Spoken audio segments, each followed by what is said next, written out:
6월에 새롭게 시작했던 말씀과 함께가 월요일에 마태복음이 다 끝나고요. 화요일이면 마가복음에 들어가게 되었습니다. 담임 목사님, 위임 목사님의 지시로 앞으로 새로운 성경이 들어갈 때에는 각 목사님들께서 그 성경에 대한 개관 강의를 우리 이 시간에 진행하도록 되었습니다. 그래서 마가복음에 대해서 오늘 우리 이야기 함께 나눠볼 텐데요.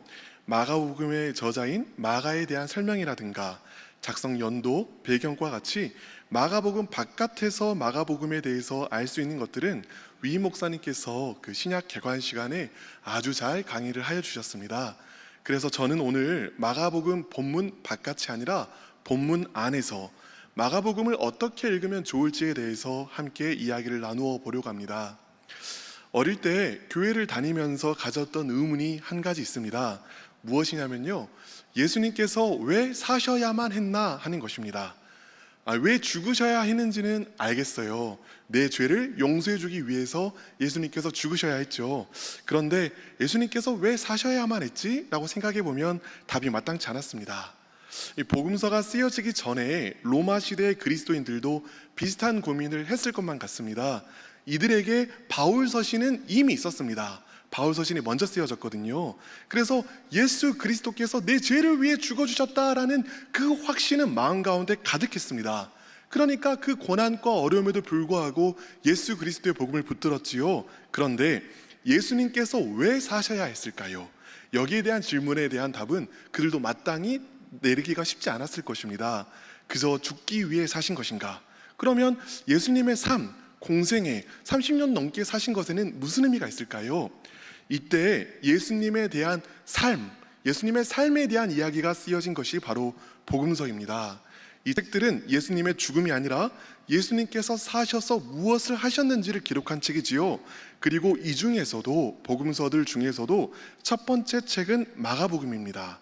우리는 오늘 마가복음의 이야기를 쭉 따라가면서 예수님의 죽음이 아니라 예수님의 삶의 의미를 함께 알아보려고 합니다. 이 마가복음을 볼 때는요, 이렇게 생각하면 매우 쉽게 이해할 수 있습니다. 마가복음은요, 3막으로 구성된 이야기입니다. 1막은 갈릴리에서 벌어진 이야기고요, 3막은 예루살렘에서 벌어진 이야기입니다. 그러면 2막은 무엇일까요? 갈릴리로부터 예루살렘까지 가는 도상에서 벌어진 이야기입니다. 그러니까 갈릴리의 이야기, 예루살렘의 이야기, 갈릴리로부터 예루살렘까지 가는 이야기, 이것이 마가복음의 전부인 것이죠. 그런데 저는 여기서 한 가지를 조금 추가해 보려고 합니다. 바로 영막이 있다라는 건데요, 1막 갈릴리의 사역이 시작되기 전에 예수님의 사역이 앞으로 어떻게 될 것인지를 보여주는 본문이 있습니다. 바로 오늘 우리가 읽었던 마가복음 1장 1절부터 3절, 특별히 13절까지의 말씀인데요, 이 부분을 어떻게 이해하는가가 마가복음 전체를 이해하는 데 있어서 매우 중요합니다. 그래서 오늘 우리는요, 마가복음 1장 1절부터 3절까지를 천천히 설명한 이후에 마가복음 전체를 빠른 속도로 한번 이야기해 보려고 합니다.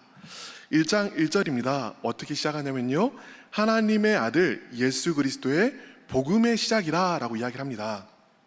마가복음은요, 하나님의 아들 예수 그리스도의 복음이 시작되었다라고 하면서 이제 복음서의 시작을 엽니다. 복음이 뭘까요? 우리는 예수 그리스도께서 죽으신 이야기를 복음이라고 말합니다. 그런데 마가복음은요, 예수님께서 살아계신 이야기를 복음이라고 이야기합니다. 그리고 나서 1장 2절에 곧장 이사야를 인용하죠. 그러니 우리도 복음이 무엇인지를 이사야서를 통해서 한번 확인해 보도록 하겠습니다. 사실 이사야를 읽다 보면은 복음에 대한 언급이 여러 곳에서 나오거든요. 그런데 대표적인 게 이사야서 52장 7절 말씀입니다. 제가 한번 읽어볼게요. 좋은 소식, 이 좋은 소식이 바로 두 글자로 줄이면 복음이잖아요.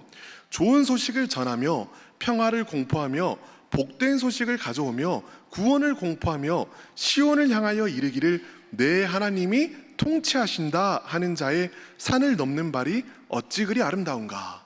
그러니까 이사야가 말하는 좋은 소식, 복된 소식, 그러니까 복음, 이것은 무엇일까요? 어떤 소식이냐면요, 내 하나님이 통치하신다 하는 소식입니다.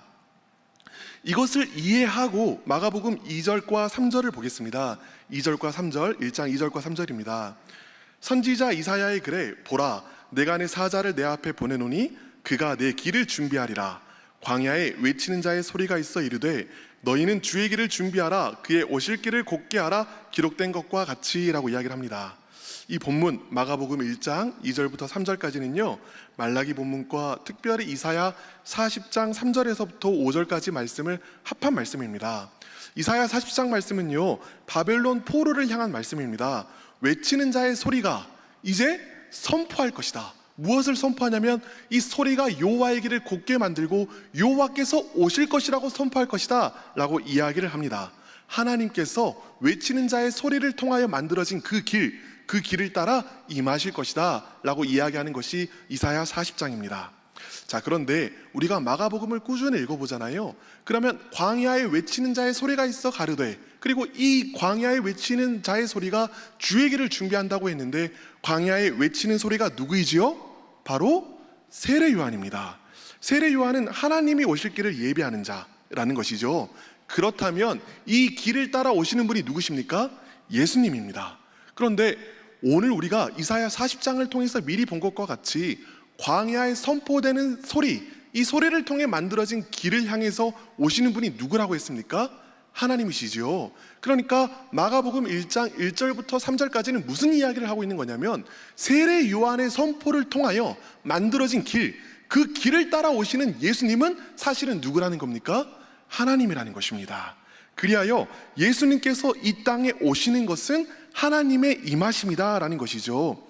이미 말한 것처럼 마가복음이 말하는 복음, 또 이사야가 말했던 복음의 핵심은 무엇이냐면 하나님이 통치하신다, 하나님이 다스리신다라는 것이었습니다. 그러니까 마가복음은 이 1장 1절부터 3절까지 이 세 절을 통하여 지금은 포로 시대이며 예수님께서 오신 것은 하나님이 임하신 것과 같다, 그리고 이것이야말로 복음이다 라고 이야기를 하고 있는 것입니다. 예수님을 통하여 하나님께서 오셔서 다스려 주시는 것, 이것이 복음이라는 것이죠. 이를 명백하게 보여주는 것이 곧바로 이어지는 예수님께서 세례를 받으시는 사건입니다. 마가복음 1장 10절 보면은요, 예수께서 갈릴리 나사렛으로부터 와서 요단강에서 요한에게 세례를 받으시고 곧 물에서 올라오실새 하늘의 갈라짐과 성령이 비둘기같이 자기에게 내려오심을 보시더니 라고 이야기를 합니다. 4개의 복음서 중에서 유일하게 마가복음만이 하늘이 갈라진다라는 표현을 씁니다. 왜 이런 표현을 쓸까요? 마가는 이사야를 사랑해서 이사야서를 이 본문에도 인용하는 것입니다. 이사야 64장 1절에는 이렇게 돼 있거든요. 원하건대 주는 하늘을 가르시고 강림하소서. 자, 주는 하늘을 가르시고 강림하소서. 그리고 이 예언의 실현으로 하늘이 갈라지고 성령이 예수께 임하였다라는 것입니다. 그러니까 예수께서 세례를 통하여 성령님이 임한 그 사건은 하나님께서 예수님 안에 임하셨다라는 것을 분명하게 보여주는 사건인 것이죠. 주께서 하늘을 가르시고 강림하셨다라는 것입니다. 그리고 예수님께서 세례를 받으실 때 하늘에서 소리가 들리지요. 너는 내 사랑하는 아들이라, 내가 너를 기뻐하노라. 무슨 말입니까? 하나님께서는 아들이신 예수님을 통해 이 땅에 임하시고 또한 일하신다라는 것입니다. 이것이 바로 복음이라고 마가복음은 이야기하고 있는 것이죠. 여기까지가 마가가 놓는 배경입니다. 마가복음은 이 기초 위에 세워집니다. 복음은 하나님의 다스리심이고 예수님은 하나님의 다스리심을 이 땅 가운데 가지고 오시는 분, 바로 이것이 복음이라는 것이죠. 자, 이런 배경 위에 1막이 본격적으로 시작됩니다. 1막은요 1장 14절부터 8장 21절까지 갈릴리의 이야기입니다. 1막의 배경이 어디라고요? 네, 갈릴리입니다. 이제 고향 갈릴리가 배경이 되어 예수님께서 복음을 전하십니다. 예수님께서 첫 번째로 선포하신 복음이 무엇일까요? 15절에 나와 있는데요, 이르시되 때가 찼고 하나님의 나라가 가까이 왔으니 회개하고 복음을 믿으라 하시더라. 때가 찼고 무엇이 가까이 왔다고요? 하나님의 나라가 가까이 왔다라고 이야기를 합니다. 특별히 마가복음에만요 하나님의 나라가 가까이 왔다 이전에 때가 찼다라는 표현이 있습니다. 이제 하나님의 통치가 실현될 때가 되었다. 이제 포로 생활을 하면서 기다리던 이스라엘 사람들아, 하나님의 다스리심이 올 때가 되었다라고 이야기하는 것입니다. 그리고는 곧바로 하나님 나라가 임했다라고 이야기를 합니다.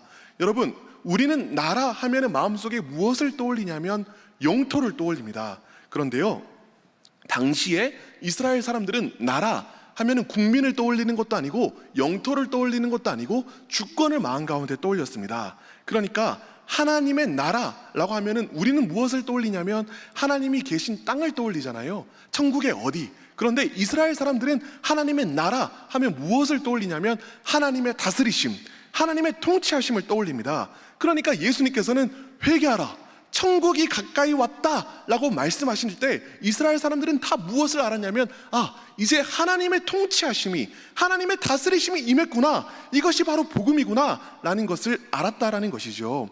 예수님께서는 하나님의 나라가 임했다라는 선포를 통해 나를 통해 하나님께서 이 땅을 다스리신다 라고 말씀하고 계신 거라는 것입니다. 처음 복음을 선포하신 이후에 일부의 마지막 8장까지 곳곳에서 예수님께서 가시는 곳마다 치유가 나타나고요, 축사가 나타나고 죽은 자가 일어납니다. 마가복음이 제시하는 복음이 하나님 나라가 임했다라는 것을 알지 못한다면 아마 이런 기적들을 보면서 우리는 예수님께서 하나님의 아들임을 증명하시려고 이런 기적들을 일으키나 보다 이렇게 생각할 것 같아요. 그런데 예수님이 가시는 곳마다 치유가 일어나고 귀신이 쫓겨나는 것에는 더욱 근본적인 이유가 있습니다. 무엇이냐면요, 하나님의 다스림이 임했다라는 거예요. 하나님의 다스림이 임하니까 사망이 물러가니까 사람이 살아나고 병이 물러가니까 치유가 되는 것입니다.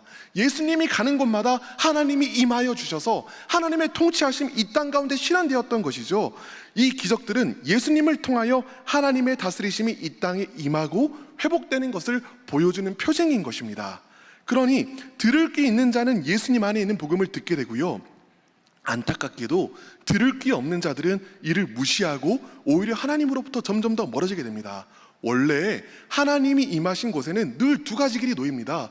복과 생명의 길이 놓이고 저주와 사망의 길이 놓입니다. 어떤 이들은 예수 그리스도 안에 있는 하나님의 통치하심을, 하나님의 다스리심을 발견하면서 복과 생명의 길로 나아가는데, 어떤 이들은 예수님을 부인하면서 저주와 사망의 길로 나아가게 되는 것이죠. 구약 성경을 읽어보면요, 오직 하나님만이 사람을 용서할 수 있습니다. 그런데 예수님을 보면은요, 중풍병자에게 내 죄 사함을 받았느니라 라고 이야기를 하십니다. 또한 하나님만이 구약 성경을 보면은 바다를 밟으시고 파도를 잠잠케 하실 수 있는 분이십니다.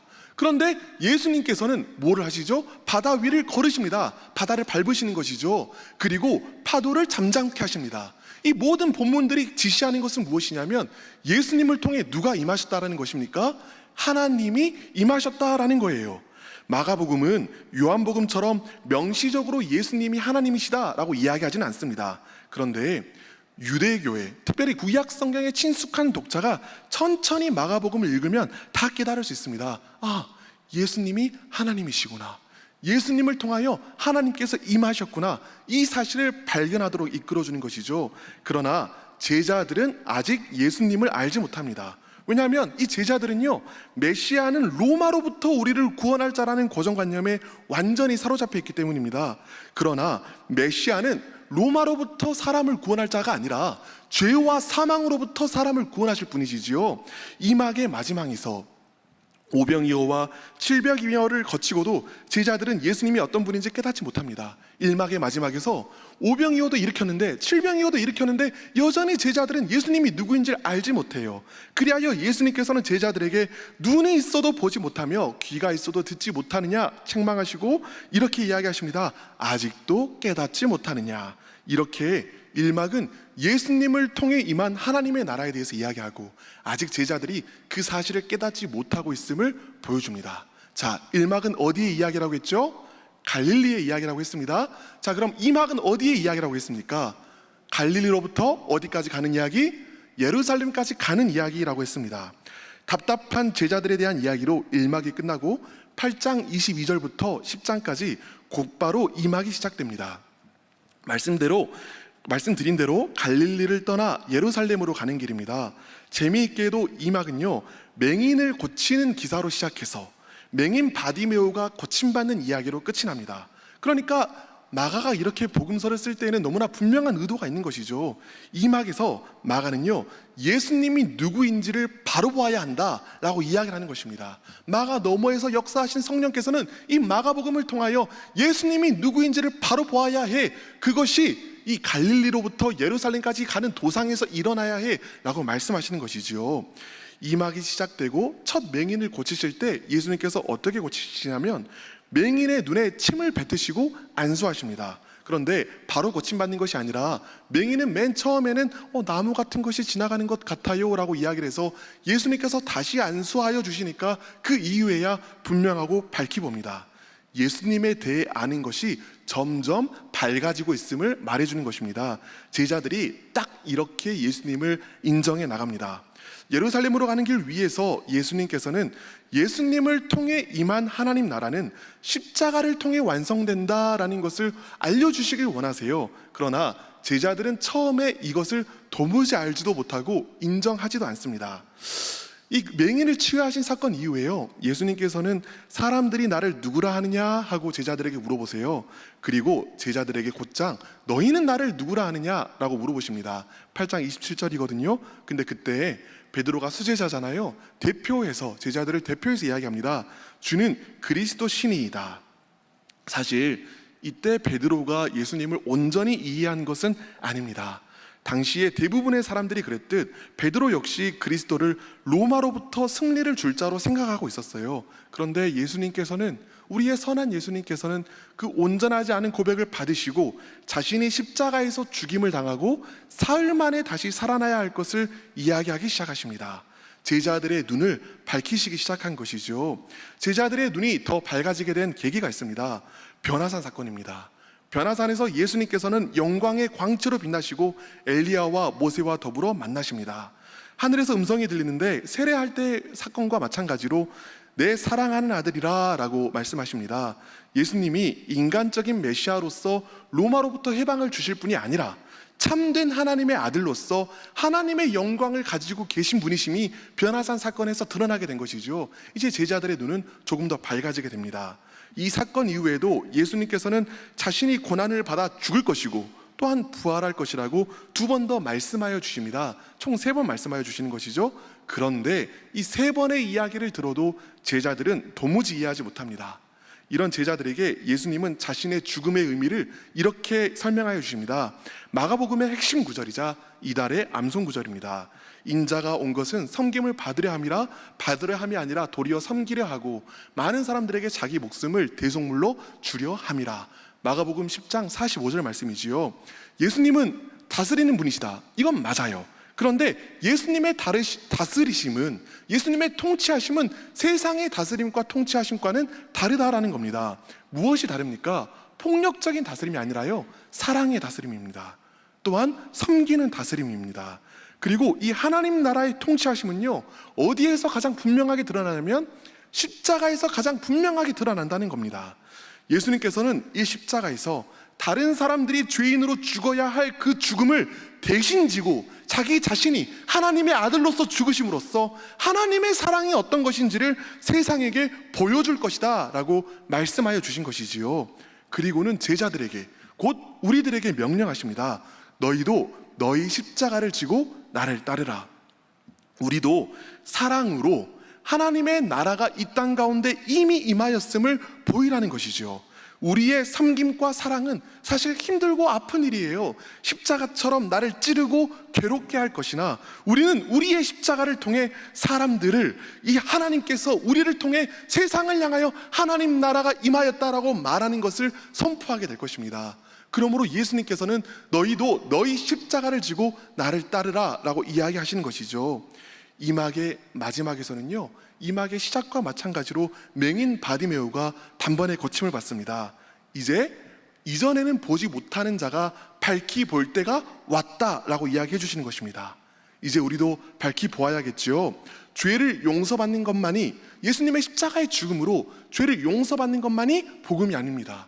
진정한 복음은 무엇이냐면 용서받은 우리가 하나님의 다스림 가운데 사는 것, 온전하신 하나님의 통치하심 가운데 사는 것, 우리를 통하여 하나님 나라가 확장되는 것, 이것이 온전한 복음이라는 것입니다. 이렇게 맹인이 눈을 뜬 사건 이후로 산막이 시작됩니다. 산막은 11장부터 16장까지입니다. 산막에서는요, 예수님께서 유월절을 맞아 예루살렘의 왕으로서 입성하십니다. 사람들은 예수님을 향하여 환호합니다. 호산나 찬송하리로다, 주의 이름으로 오시는 이여, 다윗의 자손이여. 예루살렘에 입성하신 예수님께서는 왕으로 입성하신 것이죠.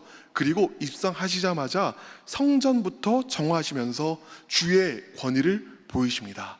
그런데 성전을 정화하니까 가장 반발하는 사람들이 누구입니까? 대제사장, 서기관, 장로들, 이와 같은 이스라엘의 종교 지도자들이 끊임없이 반발합니다. 이들은 예수님의 권위에 분노하면서 예수님을 인정하지 않고 이제 예수님을 죽일 계획을 세우게 됩니다. 이후 예수님께서는 제자들과 함께 유월절 만찬을 가지십니다. 여러분, 유월절이 무엇이죠? 이스라엘 백성이 출애굽하기 직전에 가졌던 명절입니다.